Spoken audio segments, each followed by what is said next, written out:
Por que você se esqueceu de mim, filho? Eu não esqueci de Jesus naquela cruz. E ao terceiro dia eu mandei chamá-lo de volta. Eu também não me esqueci de você nessa crise. Fica tranquilo que vai chegar a hora que eu vou te chamar de volta.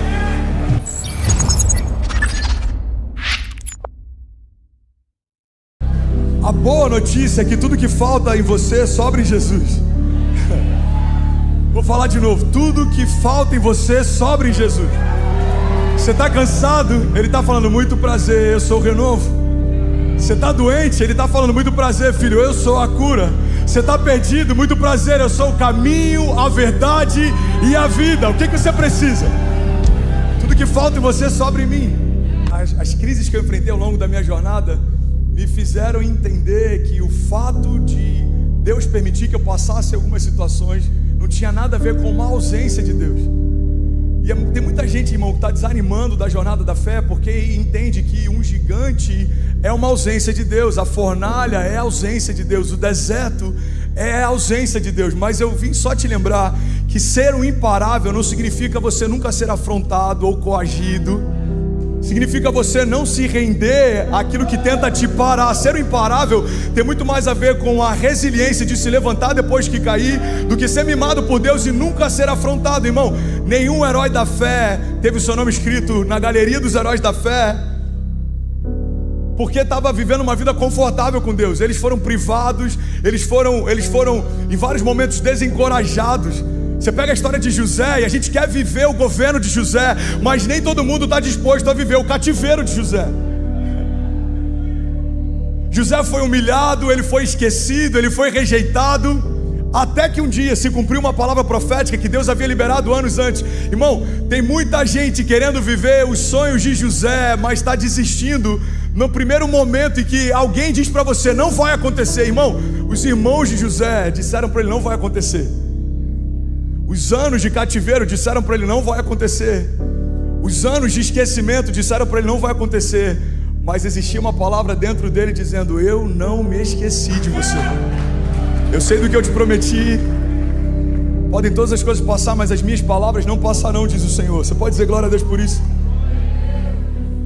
Irmão, ser um imparável tem a ver com uma perspectiva. Você passar a olhar mais para dentro do que para fora. Porque a verdade é que o seu futuro está muito mais ligado a como você está do que como as coisas estão. Pega essa chave, eu vou falar de novo. O seu futuro está muito mais ligado a como você está do que como as coisas estão. A gente acabou de sair de uma pandemia global, a gente está na iminência de uma terceira guerra mundial. E tem gente que está falando, uau, os tempos são difíceis. Sempre foram, irmão. Sempre foram. Quem enfrentou um câncer teve o mesmo desafio que alguém que hoje está enfrentando um exílio. Quem enfrentou uma separação enfrentou a mesma dor de alguém que hoje está enfrentando uma crise financeira. Irmão, todos nós somos provados todos os dias. Os tempos de hoje não são mais difíceis do que os tempos de ontem. Mas a boa notícia é que o Deus que livrou você no passado continua te livrando hoje. Irmão, Deus não mudou, e essa afirmação deveria ser suficiente para a gente dormir em paz todos os dias. O Deus de Daniel não mudou, o Deus de José não mudou, o Deus de Davi não mudou, o Deus de Moisés não mudou, o Deus de Abraão não mudou, o Deus de Pedro não mudou. Tem muito mais a ver com como você está do que como as coisas estão. A Bíblia diz, 1000 cairão do teu lado, 10.000 à tua direita, mas você não vai ser atingido. Você percebe que esse salmo fala a respeito de uma dinâmica. Esse salmo fala a respeito de dois ambientes. Algo que está acontecendo do lado de fora e uma proteção que está liberada sobre você do lado de dentro. O salmista está dizendo, pode ter um caos ao seu redor, você não foi esquecido. Podem 1000 cair ao teu lado, 10.000 à tua direita, você não vai ser abandonado. Pode tudo se levantar para tentar parar você. O que a palavra está dizendo, irmão, é que pode ter um caos do lado de fora, mas isso não muda a proteção de Deus por mim do lado de dentro. Irmão, guarda isso.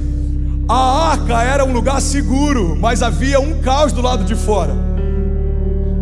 Davi estava enfrentando vales de sombra e morte, mas ele declarou, mal nenhum eu temerei, porque tu estás comigo. Daniel está no meio da cova dos leões, mas os leões precisaram aprender a jejuar, porque havia um Deus que guardava Daniel independente do lugar que ele estava. Os homens da fornalha, no lugar com um fogo ardente, dançaram com Jesus. Ali é a personificação, ali é o apontamento do Filho de Deus dançando com eles no meio do fogo. Você percebe que foi assim com a arca, foi assim com o vale de sombra de morte, foi assim com as fornalhas, foi assim com os discípulos no meio da tempestade. Eu quero te lembrar que o Deus que permite também é o Deus que protege. Declara isso para quem está do seu lado, me ajuda a pregar. Fala, irmão, Deus que permite também é um Deus que protege. Eu sei que para a gente em alguns momentos parece quase um paradoxo, parece que uma coisa anula a outra. Se Deus me amasse, por que Ele está permitindo que eu passasse por isso? Pois é, Deus amava o único filho dele, permitiu que ele passasse por muita coisa para a gente estar aqui. Você percebe que às vezes a gente questiona Deus por não estar sendo poupado de algo que Ele não poupou nem em Jesus? Jesus foi humilhado, traído, Jesus foi exposto, Jesus foi envergonhado. Rasgaram suas vestes, tiraram sortes dela, ele ficou nu, pediu água, deram vinagre, colocaram uma lança na costela dele. Irmão, Jesus enfrentou coisas que em muitos momentos a gente está perguntando: Deus, por que você se esqueceu de mim, filho? Eu não esqueci de Jesus naquela cruz, e ao terceiro dia eu mandei chamá-lo de volta. Eu também não me esqueci de você nessa crise. Fica tranquilo que vai chegar a hora que eu vou te chamar de volta. Os processos forjam o nosso caráter, os processos separam meninos de homens. Tem um provérbio oriental, irmão, que é a mais pura verdade e é o meu maior medo em criar um filho na América. Ele diz que tempos difíceis geram homens fortes. Homens fortes criam tempos fáceis. Tempos fáceis geram homens fracos. Homens fracos geram tempos difíceis. Talvez você está perguntando: Deus, por que eu passei por tanta coisa? Porque eu quero quebrar um ciclo na tua história. Porque eu quero que o teu filho olhe para você e veja ousadia em você, veja autoridade em você, veja unção em você. A gente está sendo forjado, irmão. Os tempos não são fáceis, mas eu preguei aqui no Culto Hope semana passada sobre coisas que Jesus nunca disse. Jesus nunca disse que seria rápido, Jesus nunca disse que seria fácil, mas glória a Deus, porque Ele também nunca disse que a gente estaria sozinho. A palavra dele para nós, independente das circunstâncias, é: eu estarei com vocês todos os dias, até a consumação dos séculos. Salmos 91, se você fizer do Altíssimo seu refúgio, mal nenhum o atingirá, desgraça alguma chegará à sua casa. Tem uma frase do Philip Yancey que eu amo. Ele diz que nosso relacionamento com Deus não é uma garantia de um livramento sobrenatural de algumas coisas, mas do uso sobrenatural de todas elas. Olha para mim, você já venceu um câncer? Você tem propriedade para ministrar a cura? Você já venceu uma crise financeira? Você tem propriedade para liberar a favor financeiro? Você viveu uma crise no teu casamento? Você está com a tua esposa aqui hoje? Você tem autoridade para apresentar um Deus que restaura, porque você carrega as cicatrizes da tua restauração. Irmão, olha para mim. O problema da nossa geração é que a gente se tornou tão preocupado com a estética que a gente está rejeitando aquilo que é mais poderoso na nossa jornada de fé. As nossas cicatrizes não são a nossa vergonha. As nossas cicatrizes são o memorial do nosso milagre. A gente tem um lutador aqui, ó, Vitor Belfort. Eu não sei se você já teve a oportunidade de falar com ele, mas nas vezes que eu tive a oportunidade, acho que duas vezes só, hoje foi a segunda.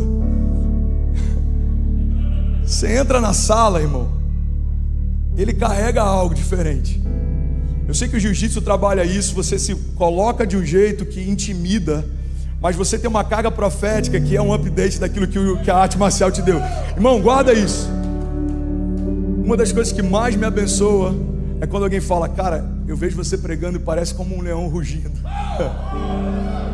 Porque a grande verdade é que a crise da nossa geração é que tem muita gente miando quando já deveria estar rugindo. Irmão, os seus problemas, a sua crise, a sua tempestade, o seu deserto é para ativar você. Não é para amedrontar você, não é para amansar você, não é para paralisar você, não é para desencorajar você. Você crê nisso? Você está comigo? O processo é o que está preparando a gente para viver a promessa. E glória a Deus, irmão, que o tempo do processo é sempre menor do que o tempo da promessa. José esperou anos no processo, mas ele governou muito mais tempo do que esperou. Davi esperou anos entre a unção de rei e assumir o trono, mas ele governou muito mais tempo do que esperou. Jesus, irmão, você vai falar, pastor, desculpa, mas em Jesus a conta não fecha. Ele se preparou 30 e ele só teve 3 de ministério. Pois é, irmão, aí está a chave que a gente não pode esquecer. A nossa jornada com Deus não termina na morte.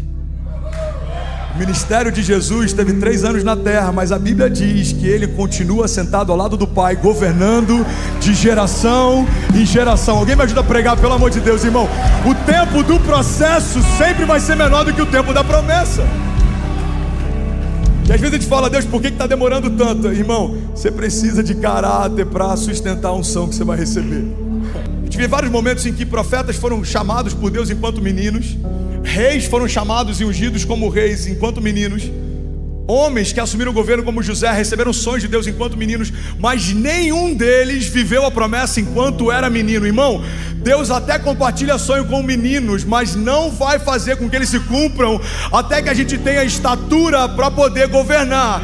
Então Deus está falando com você e tem gente que está dizendo, pastor, Deus me deu uma palavra tem 2 anos, irmão. De repente leva muito tempo para acontecer. Tem períodos em que você chora e ninguém vê o teu choro, você clama e ninguém vê o teu clamor. Tem períodos em que Deus te esconde, períodos de invisibilidade, períodos de reclusão, períodos de provação.